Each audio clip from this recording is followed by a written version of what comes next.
कार्यक्रम के प्रायोजक हैं कमला पसंद, स्वाद में हमेशा 2 कदम आगे।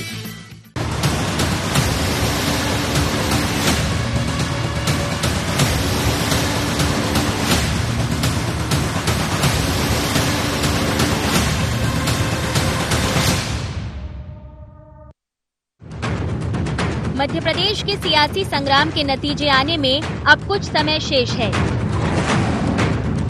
नतीजों के बाद के लिए दोनों दलों ने अपनी अपनी तैयारियां पूरी की हैं। सरकार बनाने के दावे दोनों ही दल कर रहे हैं, लेकिन मतदाता ने किसे मध्य प्रदेश का भाग्य विधाता बनाया है, ये 10 नवंबर को दोपहर तक साफ हो जाएगा। हालांकि नतीजों से पहले कांग्रेस भाजपा नंबर गेम में जुट गए हैं। यही वजह है कि नेता चुनाव परिणाम से पहले निर्दलियों और सपा बसपा विधायकों से मेल मुलाकात कर खुद की मजबूती दिखाने में लगी है। राजनीतिक पंडितों की माने तो नतीजों के बाद भी सियासी उठापटक से इनकार नहीं किया जा सकता। यही वजह है कि दोनों ही दल अपनी पूरी तैयारी का दावा कर रहे हैं। मेरा तो ये कहना है कि कांग्रेस 28 में से 28 ले रही है। अब किस आधार पर ले रही है, किस सोच में ले रही है, यथार्थ के ठोस धरातल पर चले माननीय कांग्रेस के नेतागण, माननीय कमलनाथ जी। जनता की अदालत में हम सब लोग आ गए, आप भी आए, हम भी आए। जनता ने फैसला कर दिया। लेकिन भैया वो कह रहे 28 की 28 सीटें अगर उनकी आ रही होंगी तो हम लोग राजनीति छोड़ के फिर अलग कहीं बैठेंगे जाके। इसलिए इस प्रकार के सपने देखना भी, यथार्थता में रहेंगे तो ज़्यादा अच्छा है। परिणाम 10 तारीख को आएंगे। बड़े चौंकाने वाले, बड़े आश्चर्यचकित करने वाले चुनाव परिणाम होंगे, क्योंकि एक अच्छी चलती हुई सरकार को खरीद फरोख्त करके गद्दारी से गिराया गया। जनता ने हमें मैंडेट दिया था 2018 में। जनता को अब लग रहा है कि थोड़ा सा कमजोर रह गया था, तो इन 28 चुनाव में भरपूर मैंडेट हमें दे रहे हैं और हमारी धड़कनें भी बढ़ी हैं, नो डाउट। कांग्रेस अडिग है, जनता का बल हमारे साथ है, इसलिए हम बोल रहे हैं कि सरकार कल कांग्रेस की। मुख्यमंत्री शिवराज सिंह चौहान पहले ही कमलनाथ पर भाजपा विधायकों पर डोरे डालने के आरोप लगा चुके हैं। वहीं कांग्रेस भी इस बार ज्यादा सतर्क है। कांग्रेस के वरिष्ठ नेता लगातार अपने विधायकों के संपर्क में हैं और उनकी सतत मॉनिटरिंग भी जारी है। लेकिन देखना दिलचस्प होगा कि मंगलवार को आने वाले नतीजों को लेकर कौन कितना तैयार है और किसकी कितनी तैयारी है, क्योंकि दावा तो दोनों ही कर रहे हैं कि हैं तैयार हम। Bureau report, IND 24।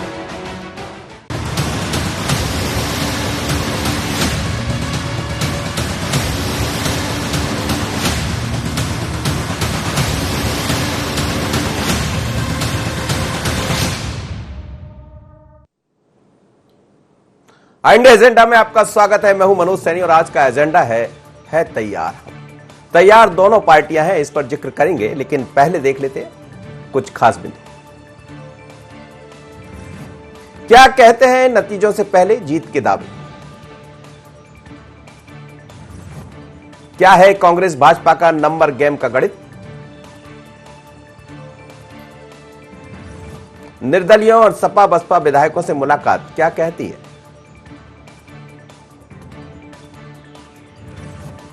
परिणाम के बाद कैसी होगी प्रदेश की सियासत? इन्हीं खास बिंदुओं के साथ आपसे रूबरू है और अब बहुत कम वक्त रह गया है जब हम ये चर्चा कर रहे होंगे कि अब कौन आगे है कौन पीछे है, यानी मतगणना की शुरुआत हो जाएगी। काउंटडाउन की उल्टी गिनती शुरू हो गई है। भारतीय जनता पार्टी, कांग्रेस दोनों के जीत के अपने अपने दावे हैं। इस दावे के बीच में कई तरह के गणित दिखाई दे रहे हैं। खासकर हम बात करें भारतीय जनता पार्टी की तो वो साफ तौर पर कह रही है कि 28 सीटें हम नहीं जीतेंगे। अरविंद भदौरिया जो कि मध्य प्रदेश सरकार में मंत्री है, उन्होंने खुद कहा है कि 28 सीटें हम ना जीतें, क्योंकि यदि हम अपने आप बढ़ चढ़कर कहते हैं तो सामना आपसे करना है। इसका मतलब ये कि वो भी ये मानकर चल रहे हैं कि चुनाव बड़ा दिलचस्प है।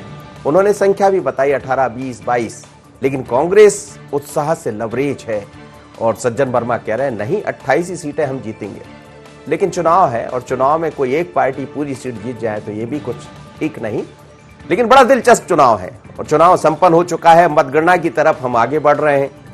उल्टी गिनती की हम चर्चा कर रहे हैं, लेकिन इस गिनती में किसकी गिनती आगे बढ़ेगी, यही आज हमारा विषय है तैयार हम, लेकिन कौन कितना तैयार। तो चलिए अपने मेहमानों से आपका परिचय करा दूं। मेरे साथ शंकर लाल तिवारी है, पूर्व विधायक मध्य प्रदेश भारतीय जनता पार्टी से।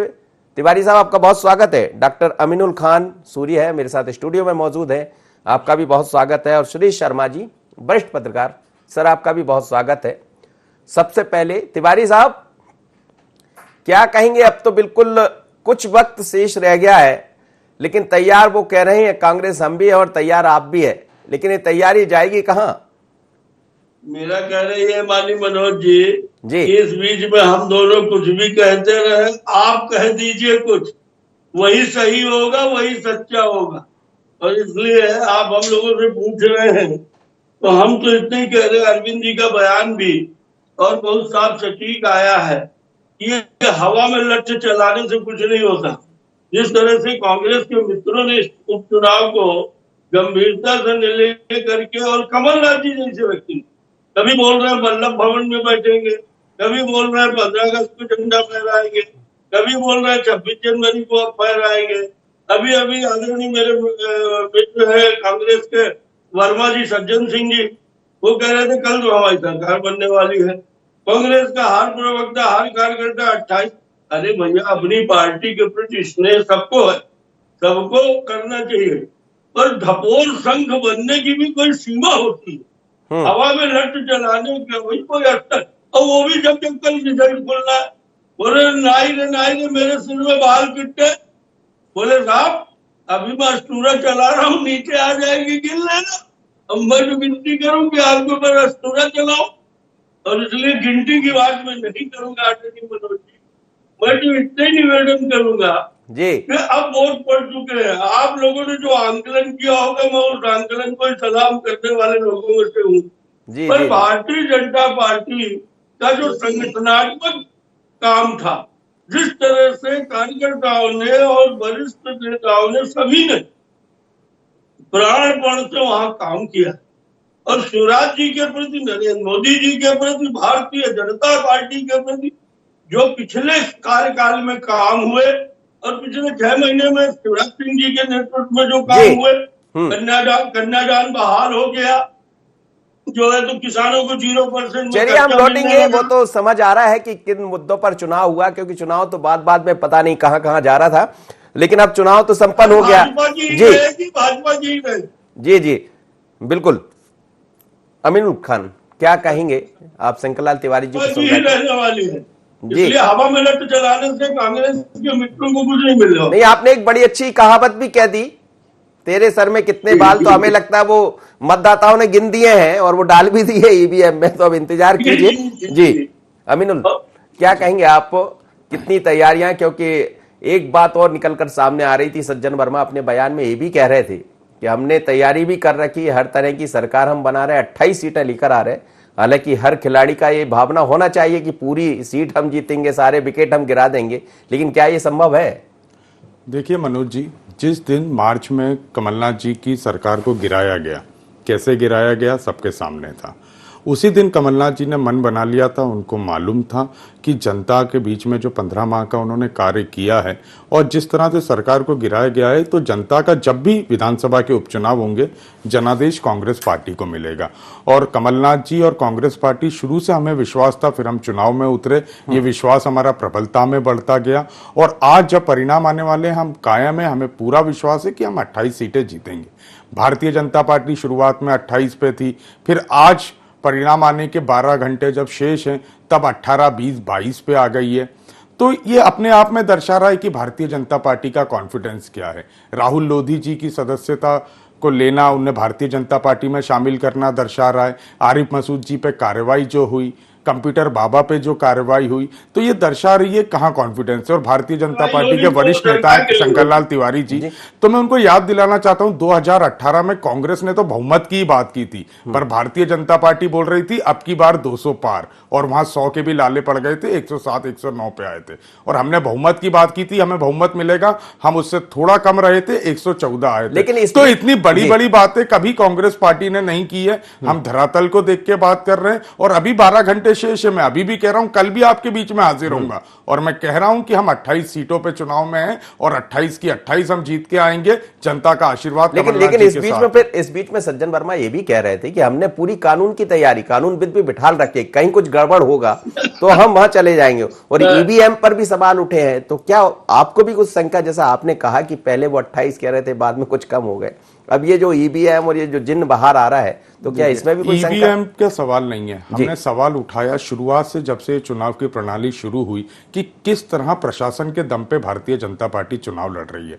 कई वीडियो चुनाव वाले दिन के भी सामने आए, चाहे अंबा के हों, मेघांव के हों या और पोहरी क्षेत्र के हों, कि किस तरह से वोटर को प्रभावित करने का काम प्रशासन ने किया। उसको लेके कई जगह बूथ को लेके टेम्परिंग हुई, तो वो हम चुनाव आयोग के बीच में लेके गए, चुनाव कोर्ट भी गए हम, पर ठीक है, हमारी बातें सुनी नहीं गई। हमारी तो बात जनता ने सुनी है, जनता का आशीर्वाद हमको मिला है और वो कल सामने नजर आ जाएगा। चलिए, कल सामने नजर आएगा। सुरेश शर्मा जी मेरे साथ जुड़े हैं और मुझे लग रहा है कि आपने भी सर पूरा आकलन कर लिया होगा। अब तो समय कम रह गया, हम आकलन नहीं कर सकते हैं, लेकिन ये चुनाव बड़ा दिलचस्प है, बहुत अलग है। कई बार आपकी हम लोग की चर्चा होती रही है, लेकिन अब इंतजार की चर्चा है ये, तो कितना इंतजार। और हम ये भी देख रहे हैं कि बयान बदल रहे हैं, कोई ईवीएम की बात करता है तो कोई कुछ और करता है। और भारतीय जनता पार्टी ये भी कह रही है कि बड़ी साफ गोई से कि 28 भले ना आए, लेकिन सरकार हमारी बन रही। मनोज जी, जब चुनाव प्रचार होता है और मतदान का अंतिम दिन होता है, तभी सभी राजनीतिक पार्टियां ये कहती हैं कि सारी की सारी सीटें वो जीत रहे हैं। लेकिन ये अचरज है कि जब परिणाम आने के लिए तैयार हैं, कल जो है सुबह 8 बजे से मतगणना शुरू हो जाएगी, 10-1 बजे तक ये मालूम चल जाएगा कि कौन के बाल कितने बड़े बड़े हैं, तो भी दम्भ और जो है दावेदारी, ये दोनों चल रही हैं। तो मुझे लगता है कि अब धरातल पर आ जाना चाहिए राजनीतिक पार्टियों को, और जो वास्तविक आकलन है वो वास्तविक आकलन हम मीडिया के लोगों के सामने कहना चाहिए कि अब हम इतने जीत रहे हैं, जैसा भारतीय जनता पार्टी ने कहा है। और जहां तक मेरा अनुमान है, मैंने जो क्षेत्रों को पढ़ा है, मुझे जो मेरे सूत्रों से जो जानकारी आई है, क्योंकि मैं सर्वेयर तो हूं नहीं कि मैं जाकर के वो पोलिंग क्या क्या करके आया कोई उसको दूं। मेरे पास तो जो मेरी मीडिया टीम है, यूनियन की जो मेरी टीम है, उसके आधार पर मुझे ये जो जानकारी मिली, उसके आधार पर मैं ये कह सकता हूं कि 1822 सीटें जो हैं वो भाजपा जीत रही है। बाकी के अंदर जो कांग्रेस जीत जाए उसका भाग्य है। जी जी जी, ये मेरा आकलन है। मुझे नहीं मालूम कि कल यदि मैं इस मामले में और प्रमाणिक पाया जाता हूं तो मैं अपने आप को धन्य समझूंगा, और नहीं पाया तो मैं अपनी समीक्षा करूंगा कि जो मेरे सूत्रों ने बताया है वो कितना सही है और नहीं है। आप यदि मुझसे ये विधानसभा वार पूछना चाहेंगे तो मनोज जी, मैं वहां तक भी पहुंचने की स्थिति में हूं कि मैं आपको विधानसभा गिना देता हूं जिनकी संख्या 22 से ज्यादा हो जाती है, 20 से 22 के बीच। चलिए, हम ये भी आपसे समझेंगे। जी जी, इसलिए मेरा ये मानना है कि एक चीज और जो सबसे महत्वपूर्ण इस चुनाव में हुई है वो ये है कि एक तरफ कमलनाथ जी थे, दूसरी तरफ 3 लोग थे। आप इतना राजनीतिक जो है एक अनुभव और कद, इन दोनों में अंतर है। कमलनाथ जी के पास बहुत अनुभव है, लेकिन मध्य प्रदेश की दृष्टि से कद नहीं है। नरेंद्र सिंह तोमर, ज्योतिरादित्य सिंधिया और शिवराज सिंह चौहान के सामने यदि अकेले अखाड़े में कमलनाथ खड़े थे और वो 28 के 28 जगह जीत जाएंगे, इसकी कल्पना नहीं करना चाहिए। ये राजनीति में दंभबाजी है जो कांग्रेस पिछले कुछ दिनों से कर रही है। मुझे ये लगता है कि आदमी जो एक ऐसा आकलन आना चाहिए जो लोगों में विश्वसनीयता हो। कल कहां जाएंगे यदि मान लो 28 नहीं आई तो? हम तो कह रहे हैं कि यदि मान लो 20 भी कांग्रेस के आ जाएंगे तो भी 28 के बराबर है वो। लेकिन इसके क्या ऐसी संभावना है? चलिए, इस चर्चा को आगे बढ़ाएंगे, लेकिन शंकरलाल तिवारी जी, जिस तरह से हम देख रहे हैं ये तमाम सारी बातों को, लेकिन यहां एक छोटा सा ब्रेक लेंगे। ब्रेक के बाद जब लौटेंगे तो इस चर्चा को आगे बढ़ाएंगे और समझेंगे कि आखिर दोनों के दावे कहां जा रहे हैं, कितनी तैयारी है। बात तैयारी पर भी हो रही, कह रहे हैं कि हमने अपने अपने कानून साथ बिठाल रखे, विधिवेत्ताओं को साथ बिठाल रखा, तो जरूरत क्या पड़ रही। चलिए, एक छोटा सा ब्रेक के बाद लौटते हैं तो फिर चर्चा को आगे बढ़ाते हैं।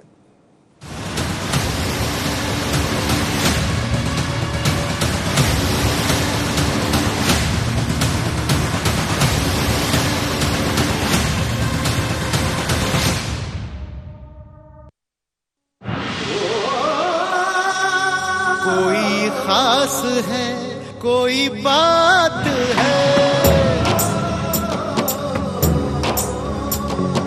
कमला पसंद। जीते दुनिया, हर बाजी जीते, हर अदा में शाही अंदाज है। कमला पसंद पान मसाला, शाही स्वाद, शाही अंदाज, स्वाद में हमेशा 2 कदम आगे। रत्न पहनिए, भाग्य बदलिए।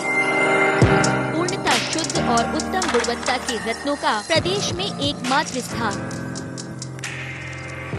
नक्षत्रा जेम्स, भोपाल। संपर्क करें Marwari road showroom 8871065781, Ashoka garden showroom 9329574578, Bharat माता चौराहा showroom 8815196571। Online order www.rakshatrajames.com। Easy EMI and home delivery available।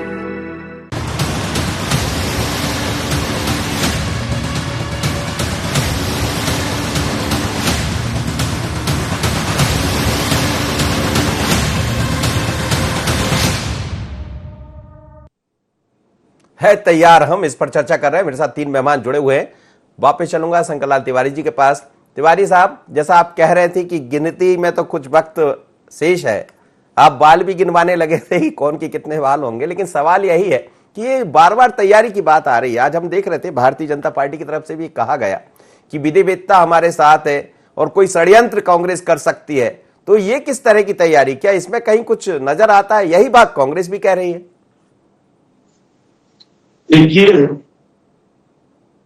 Party कुछ कह रही है तो पार्टी के पास कहीं ना कहीं कोई जानकारी और परिस्थितियां। चुनाव तो हम परंपरा के अनुसार लड़ते, हमारे यहाँ न कोई कानून विशेषज्ञ अलग से बैठाने की जरूरत, ऑलरेडी पार्टी का सेल है। अब कांग्रेस के लोग अगर डर के मारे हार का बहाना ढूंढ रहे कि काउंटिंग में गड़बड़ हो जाएगी, हम विधि विशेषज्ञ बैठाएंगे, हर बात में तनेखा जी वकील साहब हमारे नजर आएंगे, हर बात में उनके बयान आएंगे, अब नेताओं के बयान की कोई कांग्रेस में बचे ही नहीं। और अभी आरएनडी शर्मा जी ने बहुत बड़ी बात कही है इस चुनाव के परिप्रेक्ष्य में। छिंदवाड़ा में निश्चित रूप से कमलनाथ जी ने एक अच्छे बिजनेसमैन की तरह और छिंदवाड़ा की पार्लियामेंट सीट को मैनेज करके रखा और वो हमेशा जीतते रहे, अनुभवी नेता है, व्यापार और उद्योग क्षेत्र के भी अनुभवी नेता है और इस नाते केंद्र में मंत्री वगैरह भी वो रहे।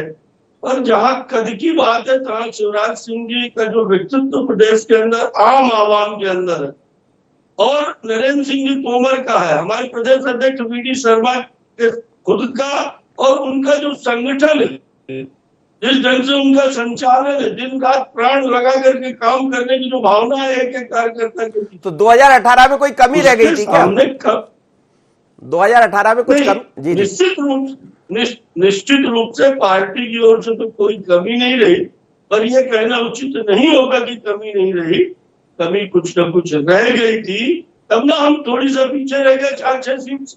और इस नाते अब वो 18 की बात दोहराने का मतलब नहीं है। मैं तो इतना ही कहूंगा कि कमलनाथ जी सिर्फ परंपरा की लड़ाई निभा रहे थे विपक्ष की, कैंडिडेट ढूंढने से लेकर के उनको मशक्कत हुई है। कांग्रेस के जितने चौधरी थे उन्होंने कोई कमलनाथ जी की दिल से मदद नहीं की है, क्योंकि सब के सब चाहते हैं कि कमलनाथ जी का बोलिए रिश्ता यहाँ से हम स्थानीय प्रदेश के नेता, हम अरुण यादव, हम फलाने, हम ढकाने, और हमको कोई पूछना नहीं, कमलनाथ जी बंगाल से आकर के यहाँ हम पर हुक्म चला रहे। ये जो थोड़ा सा विपक्ष आप भी थोड़ा सा तारीफ भी कर दी। एक अकेला आदमी था, आप लोग सब थे, नरेंद्र सिंह तोमर, ज्योतिरादित्य सिंधिया, शिवराज सिंह चौहान, एक तरफ सब और एक तरफ अकेला। बस यही तो आदरणीय सुरेश जी ने कहा जी, एक अकेला व्यक्ति, और वो भी जो कभी ग्वालियर संभाग में न गया हो, चंबल संभाग में जिला केंद्रों तक न गया हो, संभाग केंद्रों तक कभी जननेता या मुख्यमंत्री के रूप में भी वो नहीं गए। ऐसा व्यक्ति जाकर चलिए बाद में सुरेश शर्मा जी से समझूंगा ये कि कौन कितना गया और जाने आने से कितना फर्क पड़ता है, क्योंकि ये भी सच है कि चुनाव उपचुनाव में कम से कम सोचने को मजबूर तो किया है, ये तो मानना पड़ेगा। जी अमीनुल खान। कमलनाथ जी ग्वालियर चंबल संभाग नहीं गए, उन्होंने वहां राजनीति नहीं की होगी। मैं लौट रहा हूँ सर, आपके पास लौट रहा हूँ, तिवारी सर लौट रहा हूँ। पर जहां बरसों से जो राजनीति ग्वालियर चंबल संभाग की कर रहे हैं, पर जनता के दिल में उतरने का काम कमलनाथ जी ने 15 माह में किया। ग्वालियर चंबल की हो, मालवा का हो, क्योंकि वो छिंदवाड़ा तक सीमित रहे, केंद्र की राजनीति में रहे। ये 10 तारीख को कल मालूम पड़ जाएगा कि कौन जनता के दिल में जाके किसने काम किया। अब विधिवत जो बात आपने की कि विधि विशेषज्ञों की आवश्यकता क्यों पड़ रही है, अभी आप कुछ समय से देख रहे होंगे भारतीय जनता पार्टी की परिपाटी क्या रही है। सुबह 5 बजे भी राजभवन में शपथ दिला दी जाती है, किसी को भी बुला के शपथ दिला दी जाती है। जब कल संख्या बल आएगा तो भारतीय जनता पार्टी साम दाम दंड भेद से कांग्रेस को वापस रोकने के लिए सक्रिय होगी। तो हम सुप्रीम कोर्ट भी जाएंगे अपने हक मांगने के लिए, पर सबसे पहले हम चाहते हैं कि कल जनता का आशीर्वाद मिले, संख्या बल मिले, फिर उसके बाद हम आगे की रणनीति तय करेंगे। और उस रणनीति के तहत हम सबको हमने तैयार रखा है, हमारे पर्यवेक्षक तैयार हैं, हमारी विधि टीम तैयार है। पर सबसे पहले जो जरूरी है वो संख्या बल जरूरी है। जो संख्या बल जनता के विश्वास का जो घनन करके जिस तरह से मार्च में छीना गया, फिर जनता का आशीर्वाद कमलनाथ जी को मिलेगा और सब स्पष्ट हो जाएगा। मैं तो एक बात, शंकर लाल तिवारी जी बड़े वरिष्ठ हैं, अगर एक मानते हैं बात 18 पे तो भारतीय जनता पार्टी आई गई है, थोड़ी देर के लिए मान लिया भारतीय जनता पार्टी 12 या 13 पे आ जाती है, तो 28 उपचुनाव में नैतिकता के आधार पर शिवराज सिंह चौहान का इस्तीफा होगा कि नहीं होगा। कांग्रेस ज्यादा जीतती है, विपक्ष, भारतीय जनता पार्टी सत्ताधारी दल उसमें रहता है। सुरेश शर्मा जी भी इस पर बताएं कि प्रकाश डालें कि नैतिकता के आधार पर शिवराज सिंह चौहान इस्तीफा देंगे कि नहीं देंगे। कहां इस्तीफे, जरा आज आने दीजिए, मेरे को लग रहा है कि थोड़ा इंतजार कर लेने दीजिए, फिर कल शाम को हम यही चर्चा कर रहे होंगे कि इसको इस्तीफा दे देना चाहिए, इसको ये। जी तिवारी जी कह दीजिए जल्दी से कह दीजिए, फिर मैं एक बहुत जल्दी से मैं एक बात भाई साहब से कहूंगा, वो मेरे मित्र आदमी, हम सब लोकतंत्र के लिए काम कर रहे हैं, देश के लिए काम कर रहे हैं। भाई साहब एक बात समझ लीजिए कि छिंदवाड़ा जितना मंत्रिमंडल था कमलनाथ जी का, एक भी कैबिनेट मीटिंग ऐसी नहीं हुई जिसमें ग्वालियर चंबल संभाग को 1 रुपया गया। एक भी प्रवास अगर सर, अब वो तो समझ आ जाएगा सर, अब सर ये तो समझ आ जाएगा, यही तो आना है समझ। कल यही होगा, गिनती के बाद यही इसी पे चर्चा होगी कहाँ किसने क्या किया था। जी मैं आपको दूसरी बात, नैतिकता की बात जो आप और इस्तीफे की बड़ी बातें बोल रहे हैं, एक बात समझिए, नैतिकता की बात आपके मुंह से अच्छी नहीं लगती। कल बात सुरेश शर्मा जी आज की डेट में कांग्रेस के मुंह से ही नैतिकता अच्छी लगती है, भारतीय जनता पार्टी से तो ना अच्छी लगती है ना अपेक्षा रह गई है जनता। शर्मा साहब को समय दीजिए, सुरेश शर्मा जी से बात करें। तिवारी जी आ रहा हूं मैं, वरिष्ठ पत्रकार है हमारे साथ, उनसे समझ लेने दीजिए। उनके पास उन्होंने सब लिख कर लाए, उनके पास सब तैयार रहता है। काम की बात तो सुन लीजिए आप, काम की बात सुन लीजिए आप दोनों लोग, वो पूरी सूची बनाकर रखे कहां कितनी मिलने वाली। सुरेश शर्मा जी, ये रिजल्ट यदि जैसा आप कह रहे हैं उस तरफ भी जाता है, 18, 20, 22 की तरफ आप कह रहे हैं, आपका आकलन कह रहा है कि बीजेपी वहां जा रही है, दूसरी तरफ यदि 10 के आसपास सीट भी कांग्रेस की आ रही है, तो क्या ये मतदाता ये बताएगा कि तैयार हम भी थे? नहीं, ऐसा तो बिल्कुल ही नहीं मानना चाहिए, क्योंकि कांग्रेस कोई कमजोर राजनीतिक पार्टी नहीं है जी, और जनता में उसका भी अपना समर्थन है। ये अलग बात है कि उनके नेता जो है वो जनता के समर्थन को भुनाना नहीं जान रहे हैं, इसलिए वो माइनस में चली जाती है।